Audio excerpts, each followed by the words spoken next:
This is the Spirit and Wellness Show. News and information from a higher perspective.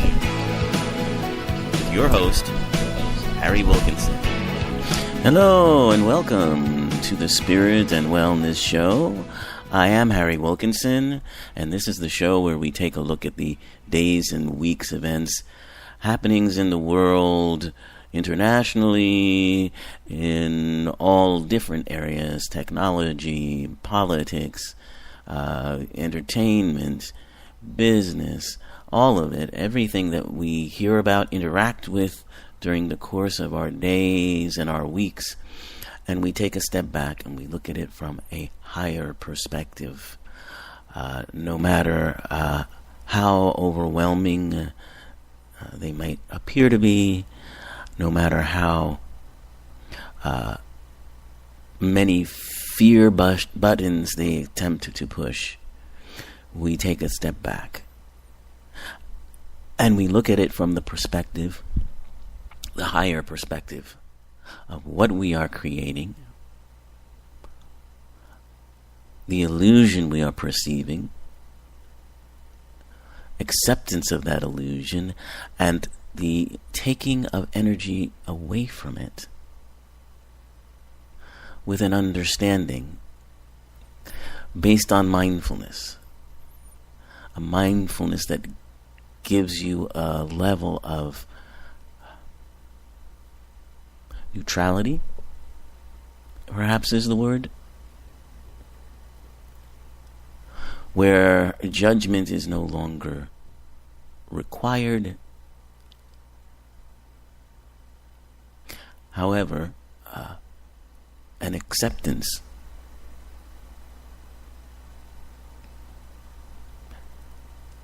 of what is happening and the feelings it brings up. Going into that, and as I said before, taking the energy away from it and recognizing the truth of the falsity of what you are perceiving, of the elaborate and amazing illusion that you have created at the very highest level, where we're all connected as one. We are all creating these illusions for our, for lack of a better term, lower selves. You could also call them our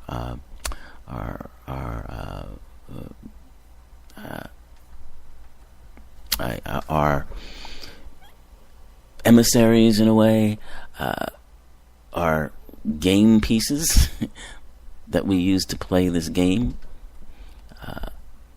where there are rules of limitation and rules of restrictiveness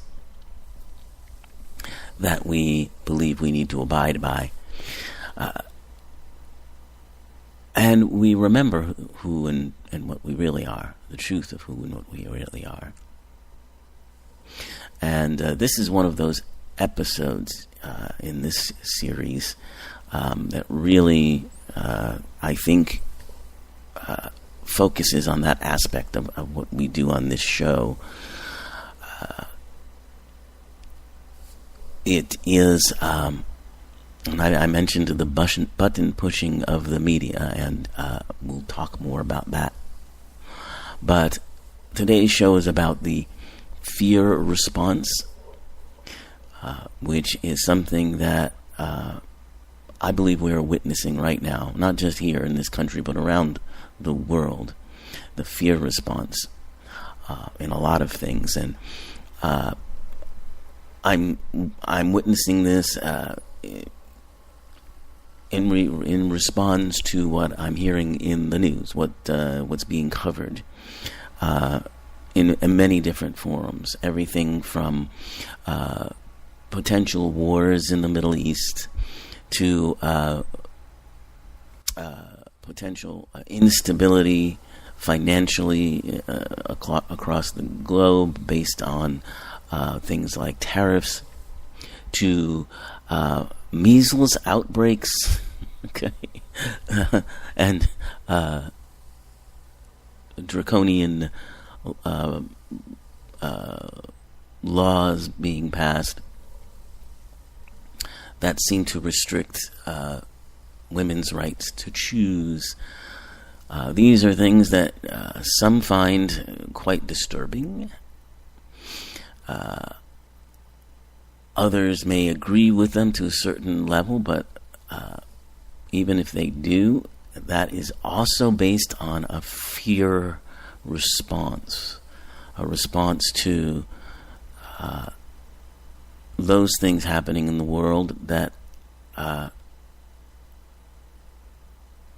have provoked or brought a sense of fear to certain ideologies, to certain perspectives, to certain viewpoints, and thus there's a pullback.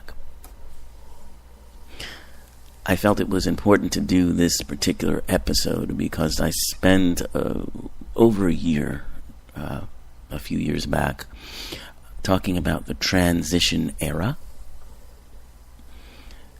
that we are in. I still believe that we are in a transition era.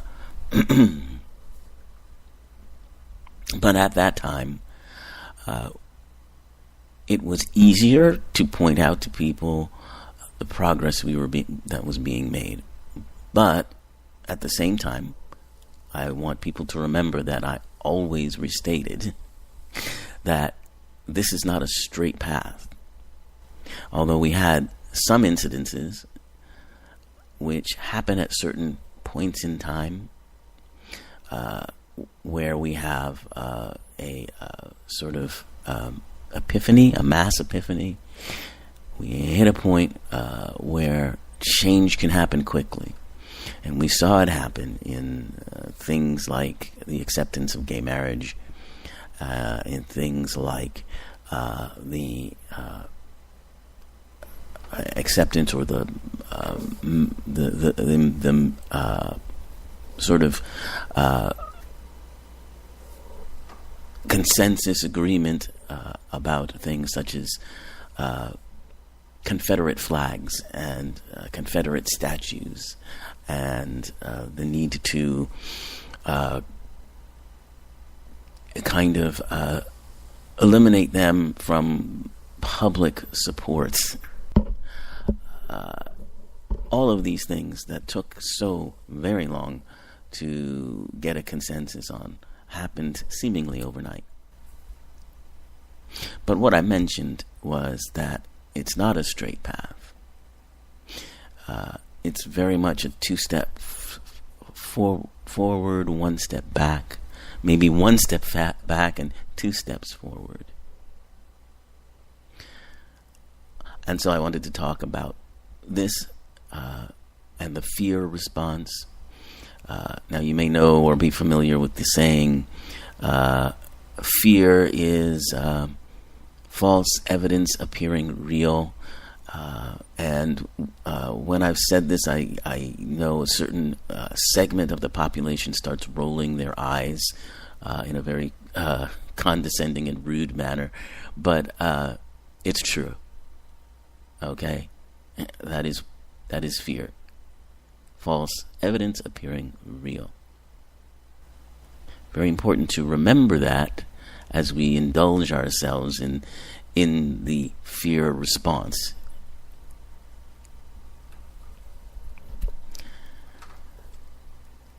All right, so when I talk about this topic, and have talked about it in the past, I've always gone to this guy, Steven Pinker. This is a researcher and author who has made his persona promoting the fact that the world is improving vastly, no matter how it may appear. And the reason it may appear that way is less to do with actual events and more to do with the focus of how we are seeing or hearing about those events, and that means the media. The media are our goggles, if you will, to what we see in the world and how we see it. And increasingly, media is shaping our perception in very subtle ways in some cases and not so subtle ways in others, but they're shaping how we perceive certain things. Now, most recently, last year, Mr. Pinker came out with a book called Enlightenment Now. And again, about how things are not as horrible as they seem, but in fact are getting better. But generally, the response to him is either kind of ambivalence or a sense of inspiration.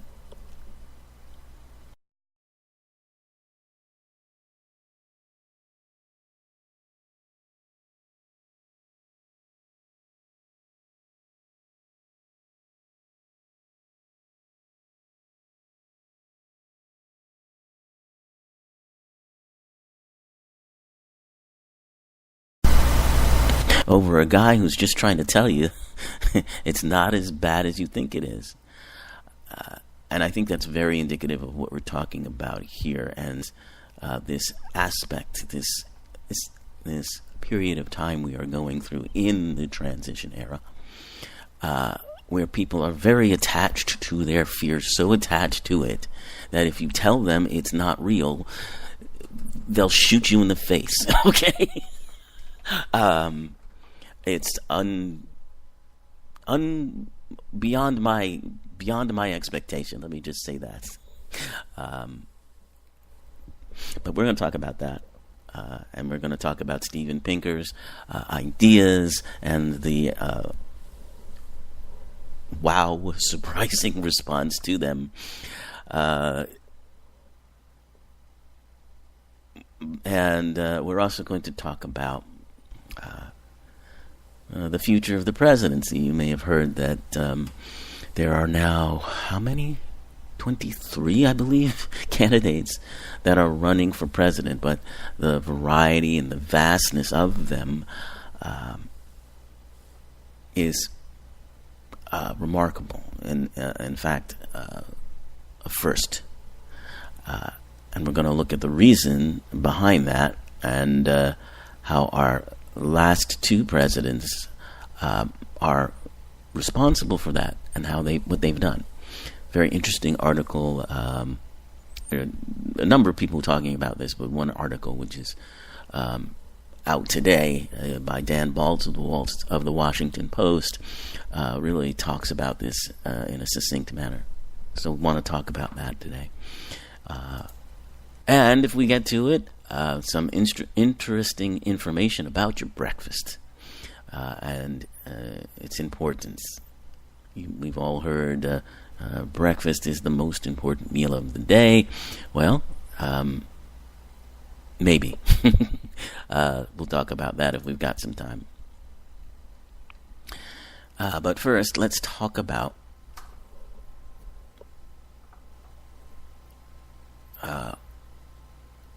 where we are in the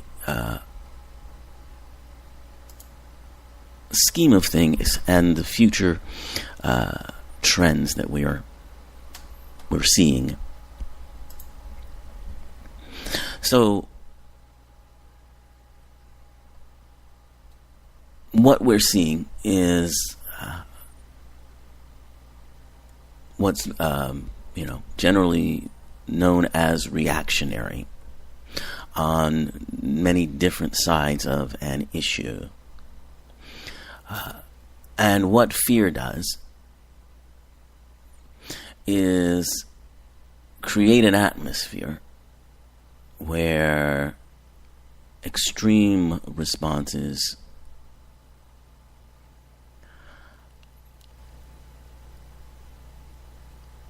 are